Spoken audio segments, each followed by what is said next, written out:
ഇനി ക്രിസ്മസിന് ഒരു ദിവസം കൂടി. ഒന്നോർത്തു നോക്കിയാൽ നിറവയറുമായി അമ്മ ഇപ്പോൾ ബെത്ലഹേമിലേക്കുള്ള നൊമ്പരം നിറയുന്ന യാത്രയിലാണ്. പൂർണ്ണ ഗർഭവതിക്ക് ഇനി എന്തുമാത്രം ക്ലേശം സഹിച്ചാലാണ് അപ്പത്തിൻ്റെ നാട്ടിലെത്താനാവുക.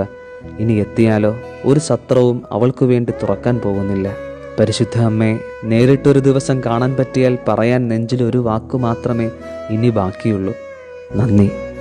ആകാശം തുറന്നൊരു ദൂതൻ മുന്നിലെത്തി ദൈവകുമാരന് ഒരിടം തിരക്കിയപ്പോൾ പരിഭവം പറയാതെ സ്വീകരിച്ചതിന്, കല്ലേറ് ഭയന്ന് ഒരു പോള കണ്ണടയ്ക്കാനാകാതെ നീ തള്ളി നീക്കിയ രാവുകൾക്ക്, മാമരം കോച്ചുന്ന തണുപ്പിൽ വേച്ചും വിറച്ചും ഞങ്ങളുടെ ഈശോയെയും വഹിച്ച് ബെത്ലഹേം വരെ നീ നടത്തിയ യാത്രയ്ക്ക്, സത്രങ്ങളടഞ്ഞ ആകുലതയോടെ ഒരു കാലിക്കൂട്ടിൽ കാലികൾ കടം നൽകിയ ഇത്തിരിയിടത്തിൽ ഞങ്ങൾക്ക് ഈശോയെ നൽകാൻ നീ സഹിച്ച ഈറ്റുനോവിന്, നസ്രത്തിൻ്റെ മണ്ണിൽ അവനെ പിച്ചവച്ച് നടത്തിയതിന്, കാനായിലെ കല്യാണ വീട്ടിൽ വെച്ച് നിൻ്റേത് എന്ന് പറയാതെ ഞങ്ങൾക്ക് വേണ്ടി ഈശോയെ അവൻ്റെ നിയോഗങ്ങളിലേക്ക് പറഞ്ഞയച്ചതിന്, നൊന്തുപെറ്റ മകൻ അടുത്തില്ലാതെ നീ തള്ളി നീക്കിയ രാവുകൾക്ക്, കൽവരിയിൽ വാടിയ പൂതൽ പോലെ നിന്റെ പുത്രൻ കുരിശിൽ ഉയരറ്റ് കിടക്കുമ്പോൾ ആമേൻ പറഞ്ഞ് അത് സ്വീകരിച്ചതിന്, ഒടുവിൽ ബെത്ലഹേമിൽ നിന്റെ മടിയിൽ കിടത്തിയ അതേ കുഞ്ഞ് കാൽവരിയിൽ മരവിച്ച ശരീരമായി നിന്റെ മടിയിൽ മിഴിപൂട്ടി കിടക്കുമ്പോഴും ഞങ്ങൾക്ക് വേണ്ടി പ്രാർത്ഥിച്ചതിന്, അമ്മേ നന്ദി.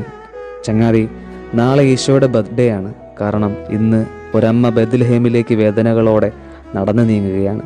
നന്ദി പറയാം അമ്മ ഈ ലോകരക്ഷയ്ക്ക് വേണ്ടി സ്വീകരിച്ച സകല ത്യാഗങ്ങൾക്കും വേണ്ടി. ദൈവം അനുഗ്രഹിക്കട്ടെ. മനസ്സിൻ മടിയിലെ മാന്തളിരിൽ മയങ്ങൂ മണിക്കൂരുന്നേ, കനവായി മിഴികളെ തഴുകാം ഞാൻ.